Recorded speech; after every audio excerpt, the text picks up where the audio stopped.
Hello everyone. Indian geography में हम भारत का भौतिक स्वरूप पढ़ रहे थे, जिसके अंदर हिमालय का प्रादेशिक विभाजन, प्लेट विवर्तन के सिद्धांत और कौन कौन सी प्लेटें होती हैं इसके बारे में पढ़ा था। आज हमारा टॉपिक भारत के प्रमुख दर्रे एवं पठार। भारत के कौन कौन से स्टेट में कौन कौन से दर्रे पाए जाते हैं और कहाँ कहाँ पठार पाए जाते हैं, इसके बारे में आज हम पढ़ेंगे। बट वीडियो स्टार्ट करने से पहले मेरी एक रिक्वेस्ट है, अगर आप मेरे चैनल पर नए हैं तो please like, share and subscribe करना ना भूलें।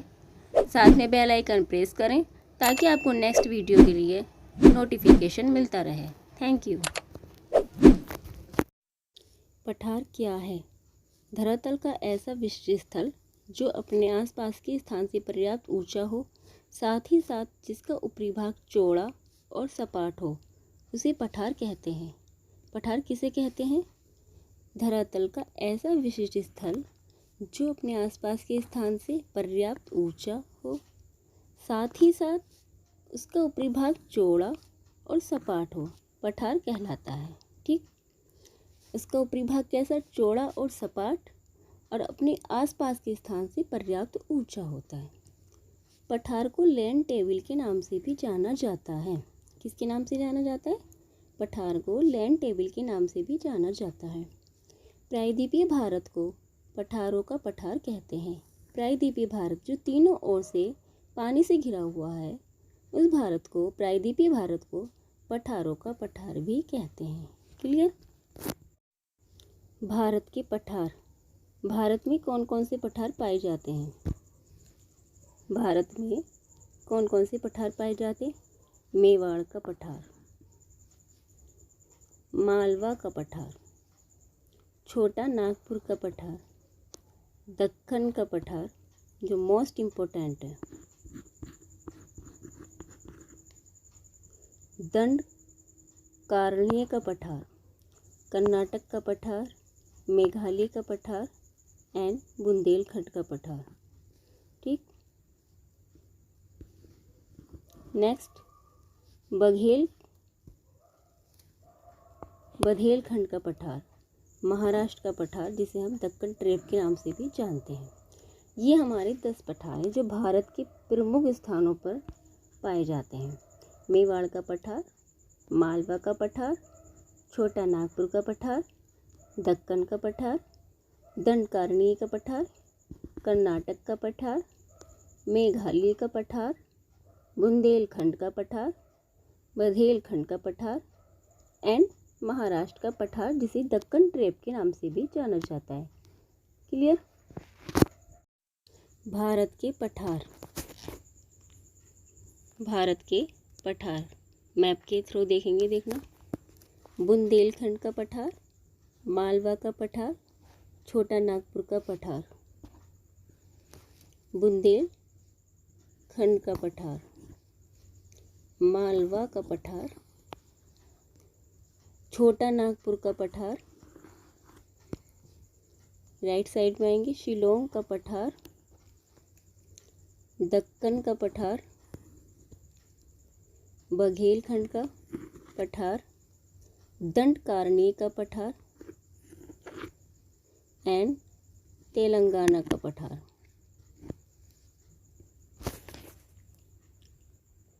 देखिए नेक्स्ट, कर्नाटक का पठार। कर्नाटक का पठार। ठीक, ये इतने सारे पठार हैं हमारे। बुंदेलखंड का पठार, छोटा नागपुर का पठार, मालवा का पठार, दक्कन पठार, बुंदेलखंड का पठार, दंडकारण्य का पठार, तेलंगाना पठार, नेक्स्ट कर्नाटक पठार और शिलोंग का पठार। क्लियर? फर्स्ट है हमारा मेवाड़ का पठार। मेवाड़ के पठार का विस्तार राजस्थान व मध्य प्रदेश में है। अरावली के पश्चिम में स्थित प्राचीनतम पठार एवं शुष्क प्रदेश है। मेवाड़ के पठार का विस्तार राजस्थान व मध्य प्रदेश में है। कहाँ तक है मेवाड़ के पठार का विस्तार? राजस्थान व मध्य प्रदेश में। अरावली के पश्चिम में स्थित प्राचीनतम पठार एवं शुष्क प्रदेश। अरावली की वेस्ट साइड में स्थित प्राचीनतम पठार एवं शुष्क प्रदेश। मेवाड़ के पठार को राजस्थान उच्च भूमि के नाम से भी जाना जाता है। मेवाड़ के पठार को राजस्थान उच्च भूमि, कैसा, राजस्थान के उच्च भूमि के नाम से भी जाना जाता है। यह अरावली पर्वत को मालवा के पठार से अलग करता है। मेवाड़ के पठार को राजस्थान उच्च भूमि के नाम से भी जाना जाता है। यह अरावली पर्वत को मालवा के पठार से अलग करता है। मेवाड़ का पठार अरावली से निकलने वाली बनास नदी के अववा क्षेत्र में भी आता है। कहीं में आता है? मेवाड़ का पठार अरावली से निकलने वाली कौन सी नदी? बनास नदी के अववा क्षेत्र में आता है। मेवाड़ का पठार अरावली से निकलने वाली बनास नदी के अववा क्षेत्र में आता है। ठीक, यह मारवाड़ी संस्कृति का केंद्र है। किसका है? मारवाड़ी संस्कृति का केंद्र है। ठीक, मेवाड़ का पठार अरावली से निकलने वाली बनास नदी के अववा क्षेत्र में आता है एंड किसका केंद्र है ये? मारवाड़ी संस्कृति का। आगे है हमारा मालवा का पठार। मालवा का पठार यह राजस्थान एवं मध्य प्रदेश का हिस्सा है। ये मध्य प्रदेश और राजस्थान में नहीं है, ये राजस्थान एवं मध्य प्रदेश का हिस्सा है मालवा। मालवा का पठार उत्तर से अरावली पर्वत, दक्षिण में विंध्य श्रेणी एवं पूर्व के बुंदेलखंड से घिरा हुआ है। क्या है इसका की पॉइंट? यह राजस्थान एवं मध्य प्रदेश का हिस्सा है। राजस्थान एवं मध्य प्रदेश में नहीं है, बट मालवा का पठार राजस्थान एवं मध्य प्रदेश का हिस्सा है। ठीक, मालवा का पठार उत्तर से अरावली पर्वत, उत्तर से अरावली पर्वत, दक्षिण में विंध्य श्रेणी और पूर्व के बुंदेलखंड से घिरा हुआ है। ठीक, मालवा के पठार का पठार, मालवा के पठार का ढाल उत्तर गंगा नदी तंत्र की तरफ है। मालवा के पठार का ढाल, मालवा का पठार, ठीक, इसका जो ढाल है वो उत्तर की साइड में गंगा नदी तंत्र बन रहा है। मालवा का पठार दरारी उद्देदन से निकले लावा, मालवा का पठार दरारी उद्देदन से निकले लावा क्षारीय से निर्मित है। यहाँ बेसाल्ट चट्टान में अपरक्षण के कारण काली मृदा का विकास हुआ। काली मृदा का विकास किस रीजन से हुआ? बेसाल्ट चट्टान, यहाँ की बेसाल्ट जो चट्टान है उसके अपक्षरण के कारण। ठीक, यहाँ की बेसाल्ट चट्टान के अपक्षय के कारण काली मृदा का डेवलप हुआ है।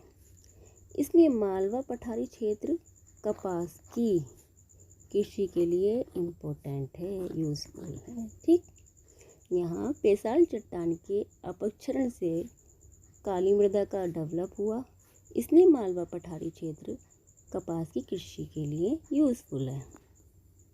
नेक्स्ट आते हैं आगे छोटा नागपुर का पठार। छोटा नागपुर का पठार, छोटा नागपुर का पठार पश्चिम बंगाल, झारखंड, छत्तीसगढ़, ओडिशा, आंध्र प्रदेश, कितने जगह? बंगाल, झारखंड, छत्तीसगढ़, ओडिशा, आंध्र प्रदेश के उत्तरी पूर्वी नॉर्थ ईस्ट भागों में फैला हुआ है। छोटा नागपुर का पठार पश्चिम बंगाल, झारखंड, छत्तीसगढ़, ओडिशा, आंध्र प्रदेश के उत्तरी पूर्वी भाग में फैला हुआ है, नॉर्थ ईस्ट। यह भारत का सबसे प्राचीनतम पठार कहलाता है। कौन सा कहलाता है भारत का सबसे प्राचीनतम पठार? छोटा नागपुर का पठार। 1 नंबर का ऑप्शन टाइप पूछ सकता है, आपको ऑप्शन दे देगा भारत का सबसे प्राचीनतम पठार कौन सा है? मालवा का पठार, कर्नाटक का पठार, तेलंगाना का पठार, छोटा नागपुर का पठार, तो हमारा आंसर हो जाएगा छोटा नागपुर का पठार भारत का सबसे प्राचीनतम पठार है। आगे, दामोदर नदी छोटा नागपुर पठार को दो भागों में बांटती है। दामोदर नदी छोटा नागपुर पठार को दो भागों में डिवाइड करती है। कौन कौन से? हजारीबाग का पठार जो कहाँ पड़ता है? उत्तर में। रांची का पठार कहाँ पड़ता है? दक्षिण में। दामोदर नदी छोटा नागपुर पठार को दो भागों में डिवाइड करती है। हजारीबाग का पठार जो उत्तर साइड में, रांची का पठार दक्षिण साइड में। छोटा नागपुर के पठार का जल अबवा, बराकर, दामोदर, स्वर्णरेखा और कोयल नदियों। छोटा नागपुर के पठार का जल अबवा, बराकर, दामोदर, स्वर्णरेखा और कोयल नदियों के द्वारा होता है। देखिए बहुत बारीकी से दे रखा है। छोटा नागपुर के पठार का जो जल है अबवा, बराकर, दामोदर नदी, स्वर्णरेखा, तटरेखा, कोयल नदियों के द्वारा होता है। छोटा नागपुर पठार के उत्तर पूर्व में, छोटा नागपुर का पठार है उसके उत्तर पूर्व में राजमहल की पहाड़ियाँ हैं। कौन सी पहाड़ियाँ हैं? राजमहल की पहाड़ियाँ। इम्पोर्टेंट, राजमहल की पहाड़ियाँ कहाँ स्थित हैं? छोटा नागपुर के किस साइड में? उत्तर पूर्व में। आगे, छोटा नागपुर पठार के उत्तर पूर्व में राजमहल की पहाड़ियाँ हो गई। खनिज संपदा की दृष्टि से समृद्ध होने के कारण छोटा नागपुर पठार को भारत का रूर प्रदेश भी कहते हैं। देखिए कितना अच्छा पॉइंट है। खनिज संपदा की दृष्टि से छोटा नागपुर इसलिए अपने आप में इम्पोर्टेंट है, इससे क्वेश्चन बनने के चांसेस रहते हैं। खनिज संपदा की दृष्टि से संबंध होने के कारण छोटा नागपुर का जो पठार है भारत का रूर प्रदेश भी कहलाता है। छोटा नागपुर पठार को भारत का रूर प्रदेश क्यों कहते हैं भाई? बिकॉज खनिज संपदा की दृष्टि से समृद्ध है। छोटा नागपुर का पठार में क्या है? खनिज संपदा बहुत मात्रा में, इसलिए इसे भारत का रूर प्रदेश भी कहते हैं। रूर क्या है? जर्मनी की नदी है। रूर जर्मनी की नदी है। वह खनिज संपदा से समृद्ध है। प्रमुख खनिज क्या क्या है यहाँ पे? लोहा, कोयला, यूरेनियम, लोहा, कोयला, यूरेनियम, बॉक्साइट, अभ्रक आदि। लोहा, कोयला, यूरेनियम, बॉक्साइट, अभ्रक, ये सब ठीक खनिज संपदा है। आगे आता है दक्कन का पठार। छोटा नागपुर का पठार कैसा था? भारत का सबसे प्राचीनतम। क्लियर? दक्कन का पठार भी छोटा नागपुर की तरह इम्पोर्टेंट है अपने आप में। यह भारत का सबसे बड़ा पठार है। कैसा पठार है? सबसे बड़ा पठार है। इसका निर्माण मुख्य रूप से दक्कन ट्रैप की चट्टानों से बना हुआ है। किसकी चट्टानों से बना हुआ है? दक्कन ट्रैप की चट्टानों से बना हुआ है। भारत का सबसे बड़ा पठार दक्कन का पठार, निर्माण दक्कन ट्रैप की चट्टानों से बना हुआ है। यह पठार महाराष्ट्र, मध्य प्रदेश, कर्नाटक, गुजरात व आंध्र प्रदेश सतपुड़ा पर्वत श्रेणी, पश्चिमी घाट एवं पूर्वी घाट के मध्य में स्थित है। यह पठार महाराष्ट्र, मध्य प्रदेश, कर्नाटक, गुजरात, आंध्र प्रदेश सतपुड़ा पर्वत श्रेणी, पश्चिमी घाट, पूर्वी घाट के बीच स्थित है। दक्कन का पठार के अंतर्गत ही दंडकारण्य। कौन सा पठार? दंडकारण्य का पठार किसके अंतर्गत आता है? दक्कन के पठार के अंतर्गत।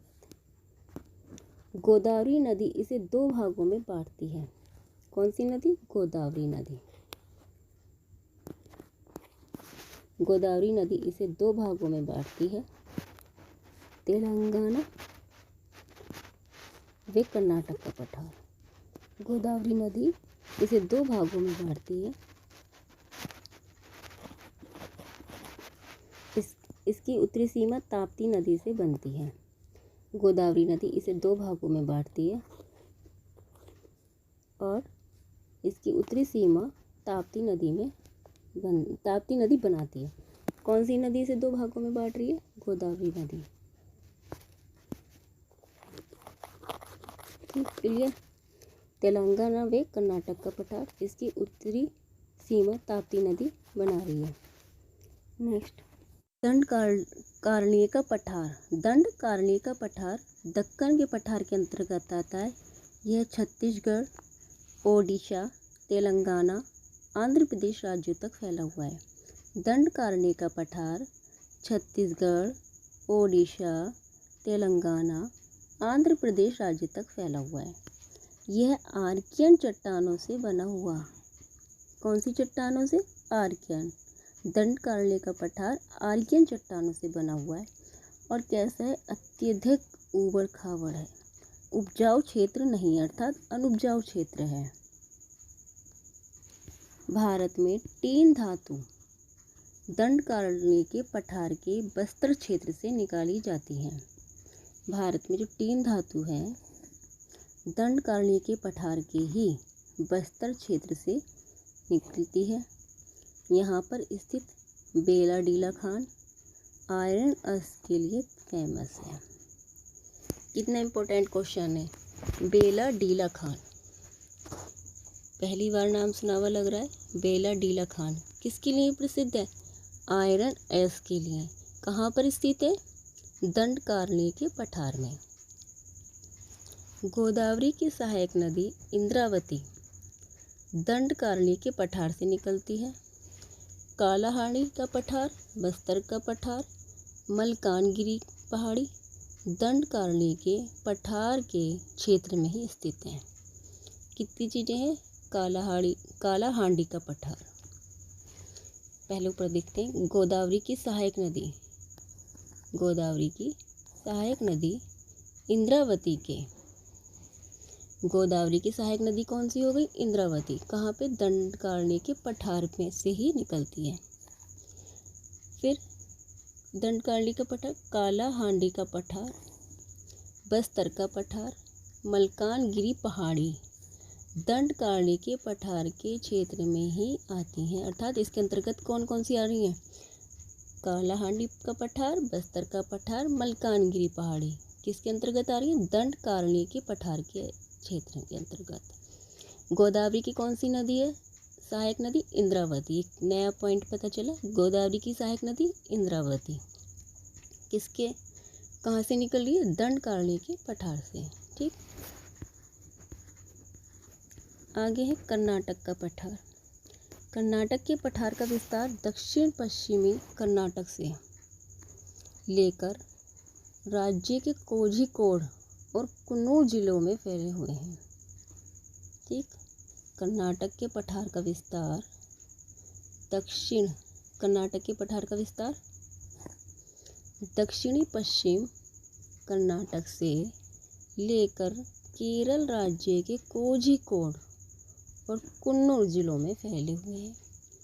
कर्नाटक पठार की सर्वोच्च चोटी कुद्रेमुख। कर्नाटक पठार की सर्वोच्च चोटी कुद्रेमुख। कुद्रेमुख कैसी चोटी है? सर्वोच्च चोटी। किसकी है? कर्नाटक के पठार। कर्नाटक पठार की सर्वोच्च चोटी का नाम कुद्रेमुख। सागर स्तर से 1892 मीटर ऊंची है। कितनी ऊंची है? 1892 मीटर ऊंची है। कर्नाटक के पठार के उत्तरी भाग को मलंद तथा दक्षिणी भाग को मैदान के नाम से भी जाना जाता है। मलंद और मैदान। ठीक, कर्नाटक के पठार का जो उत्तरी भाग है, नॉर्थ साइड है, मलंद तथा दक्षिणी भाग मैदान के नाम से जाना जाता है। कर्नाटक पठार के उत्तरी भाग को मलंद और दक्षिणी भाग को मैदान कहते हैं। क्लियर। कावेरी एवं तुंगभद्रा नदी कौन कौन सी? कावेरी एवं तुंगभद्रा नदियाँ इसका जल अपवाह करती हैं। किसका? कर्नाटक के पठार का। कौन कौन सी नदियाँ? कावेरी एवं तुंगभद्रा नदी। अब आता है आगे मेघालय का पठार। विस्तार कहाँ पे है इसका? मेघालय तक।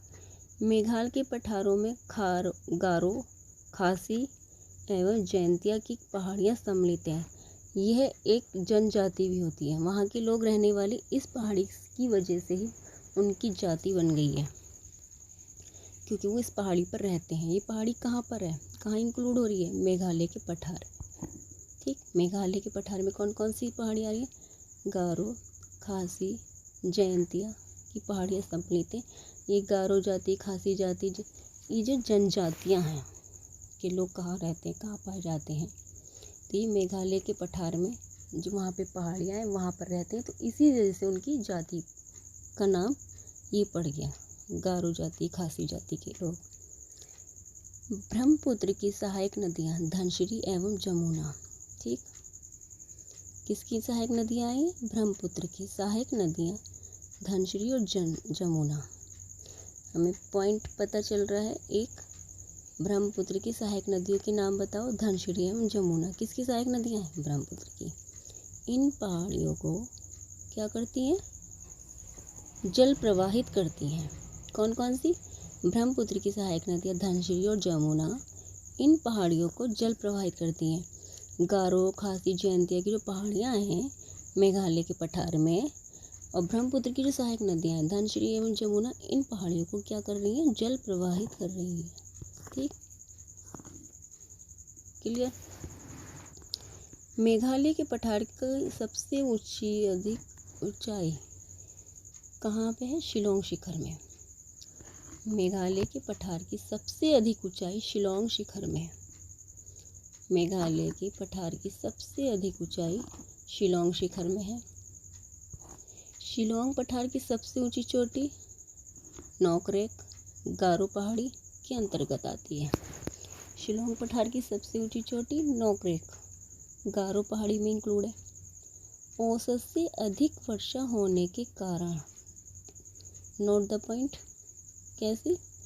औसत से अधिक, एवरेज से अधिक, ठीक, के कारण यहाँ की जो लेटेराइट मिट्टी है तथा सदाबहार वैनों का जो क्या हुआ है? डेवलप हुआ है। किसके कारण? यहाँ पे औसत से अधिक वर्षा होती है, इसके कारण लेटेराइट मिट्टी तथा सदाबहार वैनों का विकास हुआ है। कहाँ? मेघालय के पठार का जो शिलांग पठार है, शिखर है सबसे अधिक ऊंचाई वाला, उसमें किसके कारण? अधिक वर्षा के कारण। कौन सी मिट्टी? लेटेराइट मिट्टी। ठीक, मिट्टी की पॉइंट में देखें तो लेटेराइट मिट्टी से जुड़ा हुआ एक क्वेश्चन बन सकता है कि लेटेराइट मिट्टी का निर्माण कहाँ हो रहा है, डेवलप कहाँ हो रही है अधिक? मेघालय के पठार की जो सबसे अधिक ऊंचाई वाला शिखर है शिलांग शिखर।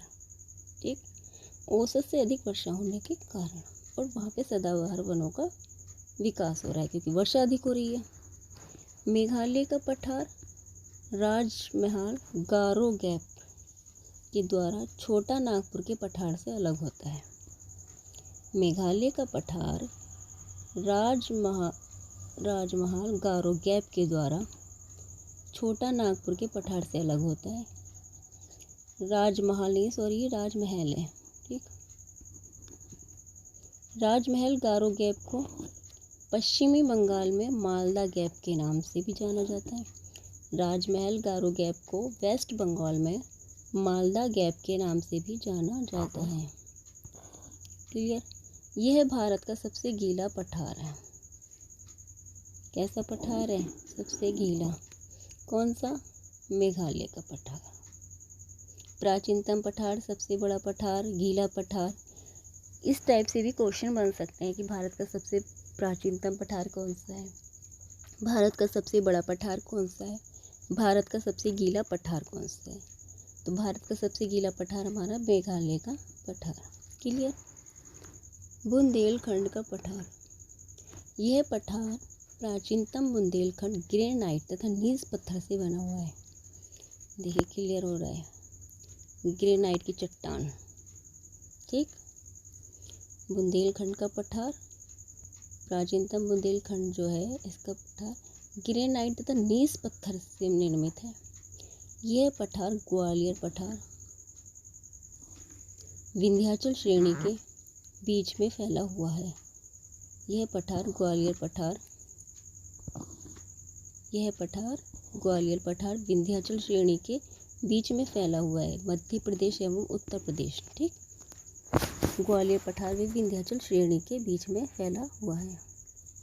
बुंदेलखंड का पठार नीच चट्टान की अधिकता होने के कारण इसे नीस पठार कहते हैं। नीस क्या है? नीस चट्टान नीस चट्टान के अधिकता के कारण इसे नीस का पठार भी कहते हैं। ठीक, किसके कारण? नीस पत्थर जो है।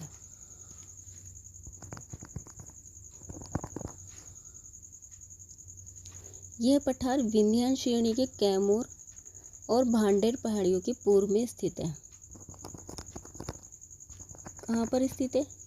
यह पठार विंध्याचल श्रेणी के कैमूर और भांडेर पहाड़ियों के पूर्व में स्थित है। इसके उत्तर में सोनपुर पहाड़ियाँ तथा दक्षिण में रामगढ़ की पहाड़ियाँ हैं। यह पठार विंध्याचल श्रेणी के कैमूर और भांडेर पहाड़ियों के पूर्व में स्थित है। इसके उत्तर में सोनपुर पहाड़ियाँ और दक्षिण में रामगढ़ पहाड़ियाँ हैं। क्लियर।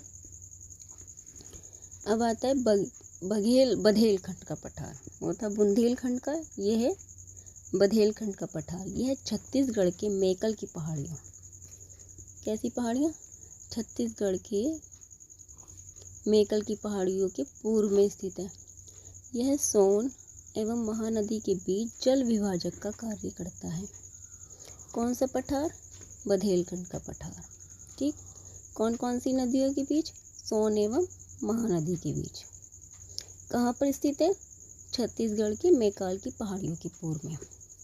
मेकाल की जो पहाड़ियाँ हैं ये मध्य प्रदेश व छत्तीसगढ़ की सीमा में भी स्थित है। मध्य प्रदेश व छत्तीसगढ़ की सीमा में स्थित है। इस पठार में देखिए मिट्टी की भी जानकारी मिल रही है साथ साथ। पठारों को पढ़ने से इस पठार में लाल बलुई मिट्टी पाई जाती है। कैसी मिट्टी पाई जाती है? लाल बलुई मिट्टी। कहाँ पर? बघेलखंड के पठार में। क्लियर। अब आते हैं हम लास्ट में महाराष्ट्र का पठार, ये दक्कन ट्रैप। महाराष्ट्र पठार या दक्कन ट्रैप। महाराष्ट्र के पठार में कोंकण के तटीय मैदान तथा सह्याद्री पर्वत को छोड़कर लगभग पूरा महाराष्ट्र इस पठार के भाग में ही आता है। ठीक, महाराष्ट्र के पठार में कोंकण के तटीय मैदान तथा सह्याद्री पर्वत को छोड़कर लगभग पूरा महाराष्ट्र इस पठार के भाग में ही आता है। किसके अंतर्गत आता है?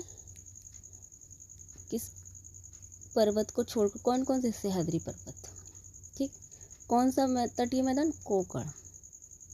महाराष्ट्र के पठार में कोंकण के तटीय मैदान तथा सह्याद्री पर्वत को छोड़कर लगभग सारा पार्ट जो है महाराष्ट्र की इस पठार के अंतर्गत आता है। महाराष्ट्र का पठार इसलिए इसको नाम दिया गया दक्कन ट्रैप। इस पठार का निर्माण बेसिक लावा से हुआ, जिस कारण बेसाल्ट चट्टान पाई जाती है। इस पठार का निर्माण किसके कारण हुआ है? बेसिक लावा,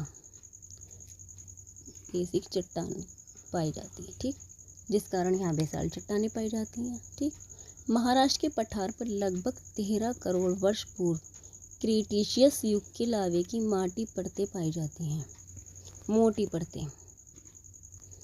महाराष्ट्र के पठार पर लगभग 13 करोड़ वर्ष पूर्व क्रीटेशियस युग के लावे की मोटी परतें पाई जाती हैं। इसकी सबसे ऊंची चोटी कलसुबाई।